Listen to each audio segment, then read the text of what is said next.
ஆனால் என்றைக்கும் தோல்வி காணாத இயக்கம் இந்த தற்குறி பழனிசாமியால், எடப்பாடியால் இன்றைக்கு அதிமுக டெட்பாடி ஆயிருக்கு. தூக்குல சுருக்கு போட்டு தொங்கணும். அவர் கேட்ட என்ன பாருன்னா, திமுக தோத்ததே இல்லையா, பல படுதோல்விகளை சந்திச்சிருக்கிறார். ஆடா முட்டா பையில, திமுக நீ தலைவரா இருக்கிறது அதிமுக.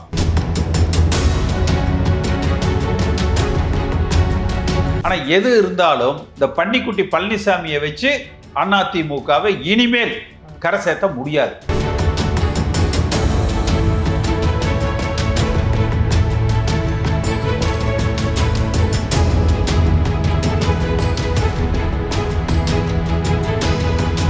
வணக்கம் நேயர்களே, நான் உங்கள் கார்த்திக். நம்முடைய சிறப்பு நேர்காணலில் முன்னாள் எம்பி கேசி பழனிசாமி இணைந்திருக்கிறார். அவரிடம் விரிவாக பேசலாம். வணக்கம் சார். வணக்கம் சார். விஜயோட சுனாமில திமுக அதிமுக ரெண்டுமே கிட்டத்தட்ட காணாம போன மாதிரி ஒரு சூழல் வந்துட்டு, தேர்தல் முடிவை நீங்க எப்படி பாக்குறீங்க? இந்த மாதிரியான ஒரு விஜய் அலை இருக்கும்னு எதிர்பார்த்தீங்களா? இது விஜயினுடைய சுனாமி. இந்த சுனாமிக்கான காரணம் திமுக மீது இருக்கிற மாபெரும் அதிருப்தி.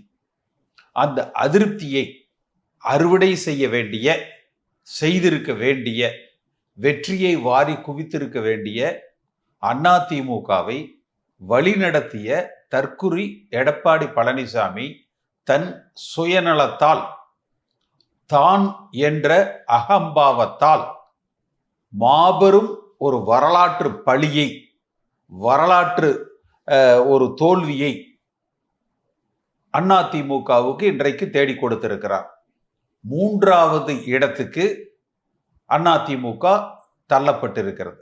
நியாயமாக ஒரு சிறந்த எதிர்க்கட்சியாக ஸ்டாலினோடு மறைமுக ஒப்பந்தங்கள் இல்லாமல், நான் சென்ற நாடாளுமன்ற தேர்தல் முடிந்தவுடன் 2024 சென்னையில் பத்திரிகையாளர் சந்திப்பை நடத்தி அதிமுகவை ஒற்றுமைப்படுத்த வேண்டும், அப்படி ஒற்றுமைப்படுத்தினால் மட்டும்தான் வருகிற சட்டமன்ற தேர்தலில் அதிமுக நாம் வெற்றி பெற்று ஆட்சி அமைக்க முடியும் என்று சொன்ன பொழுது, ஆணவத்தோடு எடப்பாடி பழனிசாமி சொன்ன பதில், தெருவிலே போகிறவர்களுக்கெல்லாம் நான் பதில் சொல்ல வேண்டியதில்லை. இன்றைக்கு அந்த தெருவிலே போகிறவர்கள் இளைஞர்கள் ஒரு மிகப்பெரிய படிப்பினையினை எடப்பாடி பழனிசாமிக்கு கொடுத்திருக்கிறார்கள். விஜய்க்கு வெற்றியை தேடி கொடுத்திருக்கிறார்கள். வரலாற்றில் திமுக தோல்வி என்பது ஆச்சரியப்படத்தக்க விஷயமோ பெரிதும் பேசத்தகுந்த விஷயமோ அல்ல. ஒரு முறை திமுக ஆட்சிக்கு வந்தால் மறுமுறை அதிமுகவில் சரிவு ஏற்பட்டால் மட்டுமே தான் கடந்த காலங்களில் அவர்கள் வெற்றியை பார்த்திருக்கிறார்கள்.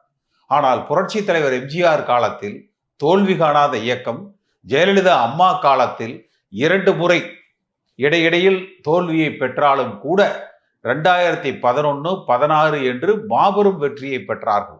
10 தோல்வி பழனிசாமி இன்றைக்கு 11வது தோல்வியை, ஒரு வரலாற்று சாதனையை படைத்திருக்கிறார்.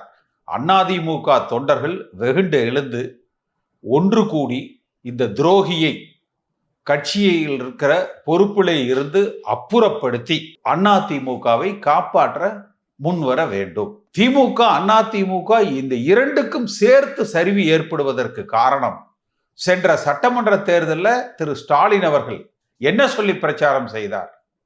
இந்த ஊழல்வாதிகளை 90 நாளில் நான் சிறையில் அடைப்பேன், கொடநாடு கொலை கொள்ளைத்துறையினுடைய மர்மத்தை வெளிக்கொண்டு வருவேன், அம்மா மரணத்தின் மர்மத்தை வெளிக்கொண்டு வருவேன், கரப்ஷன், கலெக்ஷன், கமிஷன், இதெல்லாம் அவர் பேசினார். ஆனா இவர்கள் மீது நடவடிக்கை எடுக்காததற்கு ஒரு மிகப்பெரிய தொகையை சன்மானமாக பெற்றுக்கொண்டார். நான் ஏதோ இன்றைக்கு திமுக தோற்று விட்டது, திரு ஸ்டாலின் தோற்று விட்டார் என்றதை சொல்லல. கடந்த சில வருடங்களாகவே இந்த குற்றச்சாட்டை திரு ஸ்டாலின் அவர்களே, கரப்ஷன், கலெக்ஷன், கமிஷன் என்று சொன்னீர்களே, நீங்கள் இன்றைக்கு மக்கள் மன்றத்திலே என்னுடைய ஆட்சி அது இல்லை என்று கூற முடியுமா? பேசியிருக்க. அதே போல 90 நாளில் இவர்களை, அந்த எடப்பாடி பழனிசாமியையும் அவர் சார்ந்த அவர்களையும் சிறையில் அடைப்பேன் என்று பேசினீர்களே, ஏன் செய்யவில்லை? எவ்வளவு அவர்களிடத்தில் நீங்கள் கையூட்டு பெற்றீர்கள் என்று கேட்டிருக்கிறார். இது டாஸ்மாக் ஆகட்டும், கள்ளச்சாராய வியாபாரம் ஆகட்டும், பிடபிள்யூடி ஆகட்டும், ஹைவேஸ் ஆகட்டும், தமிழக அரசாங்கத்தில் எந்த துறையிலும் லஞ்சமில்லாத துறை இல்லை என்று சொல்லுகிற அளவுக்கு இந்த 2 பேரும் போட்டி போட்டுக்கொண்டு கொள்ளையடித்தார்கள். இன்றைக்கு தமிழ்நாட்டு மக்கள் தகுந்த பாடத்தை அவர்களுக்கு கொடுத்திருக்கிறார். அதிமுக திமுக வந்து மறைமுகமா கூட்டணி வச்சிருக்குன்னு சொன்னீங்க. இவ்வளவு நாள் தமிழ்நாட்டுல அதிமுக திமுகன்னு ஒரு பைபோலார் பாலிடிக்ஸ் இருந்துச்சு. இனிமேல் அந்த இதுக்கு வந்து ஒரு முடிவுரை வந்துடுச்சா? இல்ல, அவர்கள் கூட்டணி என்பது தேர்தலுக்கு பொது வெளியில் எதிரெதிராக பிரச்சாரம் செய்வார்களே ஒழிய கொள்ளைப்புறத்துல 2 பேரும் ஒரு கூட்டணியாகத்தான் வைத்துக் கொண்டிருந்தார்கள். ஆனால் அதனுடைய விளைவுகள் என்னன்னு பாருங்க. தமிழ்நாட்டில் பேரறிஞர் அண்ணா, தந்தை பெரியார், புரட்சி தலைவர் எம்ஜிஆர், கலைஞர் கருணாநிதி போன்றவர்களால ஒரு வளர்த்து எடுக்கப்பட்ட ஒரு மாபெரும் திராவிட சித்தாந்தம் இன்றைக்கு அந்த சித்தாந்தம் வீழ்ச்சி அடைந்திருக்கிறது. அந்த வீழ்ச்சிக்கு காரணம் 2 பேர். ஸ்டாலின் என்கிற தன் குடும்பம் வாழ வேண்டும் என்று நினைப்பவர், எடப்பாடி என்கிற ஒரு சுயநலவாதி ஆணவக்காரன்.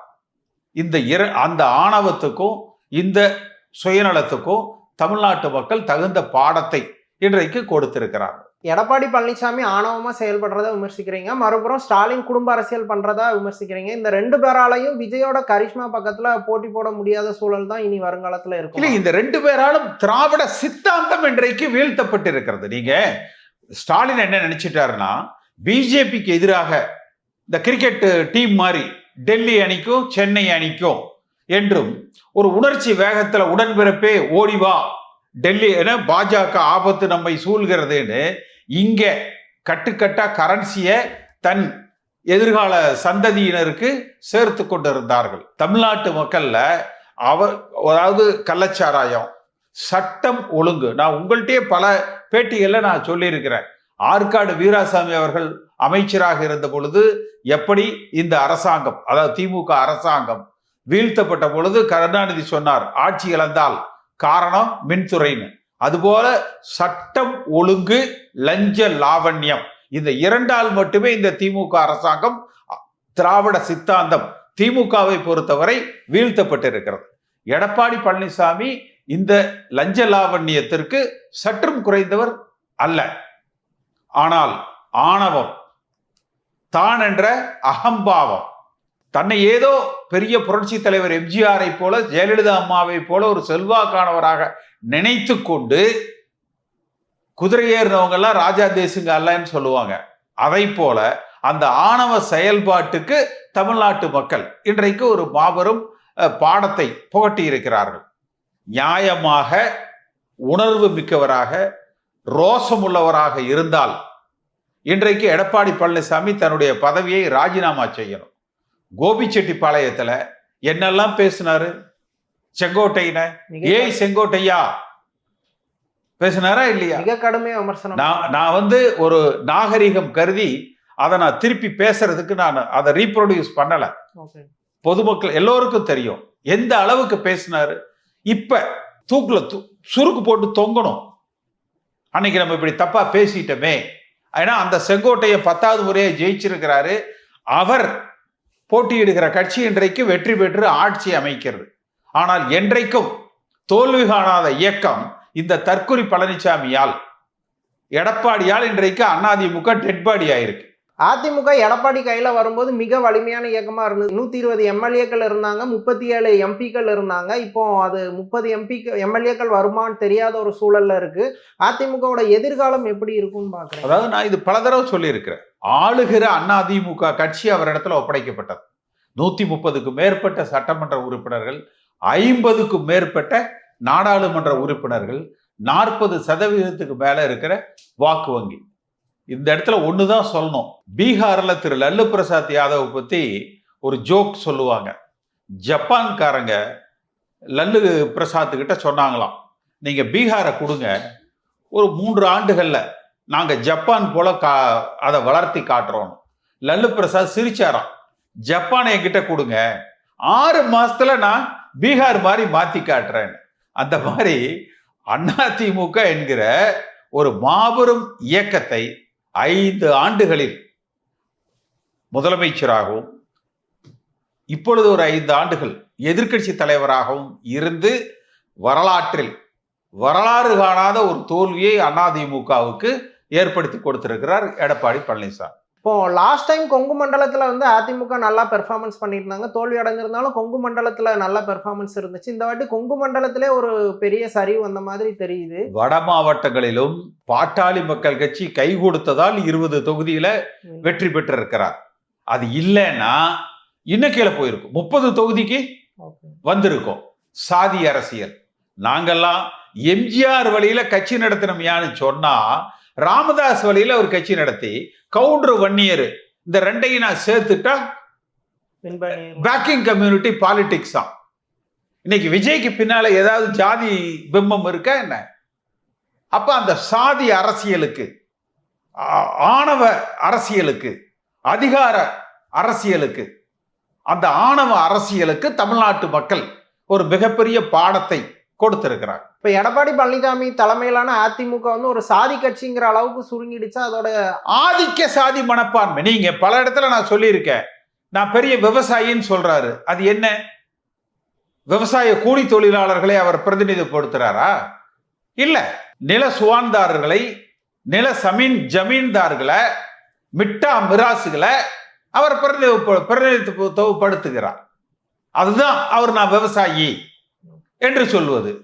அப்ப சாதிய அந்த ஆதிக்க சாதி மனப்பான்மை அடித்தட்டு மக்களை அதிமுகவிலிருந்து விலக்கிவிட்டது.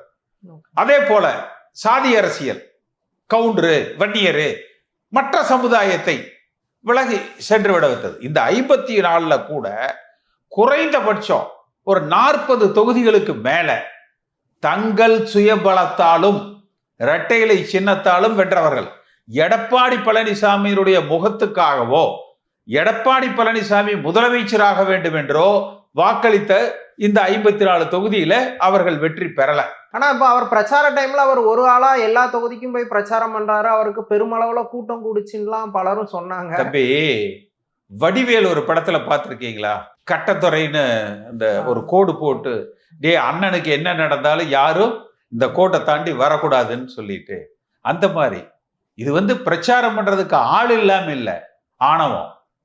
தான் நான் பணத்துல எல்லா எம்எல்ஏவையும் விலைக்கு வாங்கி, பணத்துல எல்லா பொதுக்குழு செயற்குழு உறுப்பினர்களை விலைக்கு வாங்கி, என்றைக்கு எம்ஜிஆரினுடைய கொள்கைகள், ஜெயலலிதா அம்மாவால் பாதுகாக்கப்பட்ட விதிகள், அடிப்படை தொண்டன் தலைமையை தேர்ந்தெடுக்க வேண்டும் என்கிற விதியை மாற்றினாரோ அன்றைக்கே அதிமுகவுக்கு சமாதி கட்டிவிட்டார் இந்த எடப்பாடி பழனிசாமி. கொடி பிடிக்கிற தொண்டன் முடிவெடுப்பான். இதுதான் எம்ஜிஆரினுடைய தாரக மந்திரம். ஆனால் கரன்சி நோட்டுகளை வைத்து யாரும் அதிமுக தலைமையை கைப்பற்றிவிடக் கூடாது, ஒரு சாதிய கும்பலோ மத்திய மாநிலத்தை ஆளுகிற கட்சியில் ஆதரவு பெற்றவர்களோ பணபலம் படைத்தவர்களோ கட்சியை கைப்பற்றிவிடக் கூடாது என்று எந்த பாதுகாப்பு அரணை எம்ஜிஆரும் ஜெயலலிதா அம்மாவும் அதிமுகவுக்கு உருவாக்கினார்களோ அதை தகர்த்தார். இன்றைக்கு தமிழ்நாட்டு மக்கள் எடப்பாடி பழனிசாமியை தகர்த்திருக்கிறார். நீங்க சொல்றபடி எடப்பாடி வந்து முறைப்படி மக்களால் தேர்ந்தெடுக்கப்பட்டு முதலமைச்சர் ஆகலாம், முறைப்படி அவர் வந்து கட்சி பொதுச் செயலாளரும் ஆகலாம், ஒரு மாதிரி மால் பிராக்டிஸ் பண்ணி தான் ஆயிருக்காரு. இப்போ அவருக்கு அதிமுகவை பழைய வின்னிங் பொசிஷனுக்கு கொண்டு வரக்கூடிய கெப்பாசிட்டி இருக்கா, அல்லது கட்சியில வேற யாருக்கும் அந்த கெப்பாசிட்டி இருக்குதான்னு? அவருக்கு அது இல்லை. இதுக்கு மேல அவர் கேட்ட என்ன பாருன்னா, திமுக தோத்ததே இல்லையா, பல படுதோல்விகளை சந்திச்சிருக்கிறாங்க. ஆடா முட்டா பயல, திமுக நீ தலைவரா இருக்கிறது அதிமுக. அப்ப அதிமுக வரலாற்றை பார்த்து அதிமுகவை உருவாக்கிய எம்ஜிஆரும் ஜெயலலிதா வழியில நீ கட்சி நடத்தணுமா? அதிமுக ஏன் தோத்துதுன்னா திமுக தோத்தது இல்லையான்னு பேசினா அந்த ஆள் அதிமுக தலைமைக்கு அருகதை உள்ளவனா? நான் கேட்டிருக்கிறேன் பொது வெளியில பல இடத்துல. என்னை எல்லாரும் 10 தோல்வி பழனிசாமிங்கிறாங்க, ஸ்டாலின் சொல்றாரு திமுக தோத்ததே இல்லையாக. அப்ப அந்த முட்டாளுக்கு தெரியல, தான் பொறுப்பு வைப்பது அதிமுக கட்சிக்கு. மக்கள் கேட்கிறது தோல்வியே காணாத அதிமுகவை நீ தோல்வியடைய செய்து விட்டாயே என்று. ஆனா அந்த ஆளு பதில் சொல்றது திமுக தோற்கலையே, அப்ப நீ போயிட திமுகவுக்கு. அவர் தன்னோட கட்சி தோல்விக்கோ இல்ல தன் கட்சி தொடர்ந்து தோல்வி அடைகிறதுக்கு ஒரு பொறுப்பு எடுத்துக்கிடணும் அப்படிங்கிற ஒரு தலைமை பண்பே இல்லாம தான் அவர் எப்போதுமே பதில் சொல்றாரு. இல்ல, நான் தான் சொல்லிட்டேன், செங்கோட்டையனை கோபியில பேசுனதுக்கு இன்றைக்கு மக்கள் கொடுத்த தீர்ப்புக்கு வேற எவனாவது மருந்தா தூக்குல தொங்கி இருப்பான். அது பேசுற என்ன பேச்சாது? அந்த ஆணவம் இன்றைக்கு அந்த தொகுதியில் அதிமுக 3வது இடத்துக்கு போயிருக்கு. அந்த தொகுதியில் அதிமுக 3வது இடத்துக்கு போயிருக்குது. தமிழ்நாட்டில் 3 கூட்டணி பிரதான கூட்டணிகள்ல அதிமுக 3வது இடத்துக்கு போயிருக்கு. இப்ப நம்ம பார்த்து கொண்டிருக்கிற நேரத்துல தாவேகா 107 இடத்துல, திமுக 73 இடத்துல, அதிமுக 54 இடத்துல. தமிழ்நாட்டுல இனிமேல் 3வது பெரிய கட்சி தான் அதிமுக அப்படிங்கிற ஒரு சூழல் வந்துடுச்சு. இந்த தற்குறி பழனிசாமி தொடர்ந்தால் அடுத்தடுத்த தேர்தல்கள்ல கழுதிருந்து கட்டெரும்பாகும். ராயபுரத்துல டெபாசிட் போற ஆளா ஜெயக்குமார், ராயபுரம் தொகுதியில 25 வருஷம் எம்எல்ஏ, இன்றைக்கு 3வது இடத்துக்கு தள்ளப்பட்டு டெபாசிட் போற ஆளா. அதிமுகவோட அவ்வளவு வீக்கா இருக்கு. கோவையில 10 தொகுதியும் வென்ற அதிமுக இன்றைக்கு 2 தொகுதியும் என்னமோ தான் ஜெயிச்சிருக்கு, 2ஓ 1ஓ தான் இருக்கு. தென் மாவட்டங்கள்ல சுத்தமா இல்ல, சுத்தமா வாஷ் அவுட். ஜாதி அரசியல், பண அரசியல், அதிகார திமிர், தான் என்கிற அகம்பாவம். சார், இப்போ அதிமுகவோ திமுகவோ ஜாதி பார்த்தோம் மதம் பார்த்தோம் நிறுத்த வேண்டிய ஒரு கம்பல்ஷன் இருந்துச்சு வேட்பாளர்கள். ஆனா விஜய் அந்த தடைகள் எல்லாம் தகர்ந்து நான் யாரை நிறுத்தினாலும் வெற்றி பெறுவாங்க அப்படிங்கிற ஒரு சோன். எம்ஜிஆர் ஜெயலலிதாவும் அப்படி எல்லாம் பார்க்கலப்பா. அதனால இந்த தற்கூரி பண்றதுதான் அதிமுகன்னு எடுத்துக்காதீங்க. எம்ஜிஆர் ஜெயலலிதாவும் அப்படி எல்லாம் பார்க்கல. திராவிட அரசியல் பைபோலார் பாலிடிக்ஸை பிரேக் பண்ணி விஜய் தன்னை முதலிடத்துக்கு கொண்டு வந்திருக்காரு. தமிழ்நாட்டு அரசியல் இன்னும் வருங்காலத்துல எப்படி நகரும் நீங்க கணிக்கிறீங்க? இது பார்ப்போம். அதாவது இனி திமுகவும் அதிமுகவும் திராவிட கொள்கைகளை, லஞ்ச ஊழலுக்கு அப்பாற்பட்ட அரசியலை, சாதிக்கு மதத்துக்கும் அப்பாற்பட்ட அரசியலை முன் எடுக்கணும். ஒரு சிறந்த எதிர்க்கட்சியாக வெற்றி பெற்று செயல்பட்டு மக்கள் நம்பிக்கையை பெறணும். ஆனா எது இருந்தாலும் இந்த பன்னிக்குட்டி பழனிசாமியை வச்சு அதிமுகவை இனிமேல் கரை சேர்த்த முடியாது. இதை அதிமுக தொண்டர்கள் உணர்ந்து செயல்படும். ஓகே சார், தமிழ்நாடு அரசியல் குறித்து பல விஷயங்களை விரிவாக பேசுனீங்க. ரொம்ப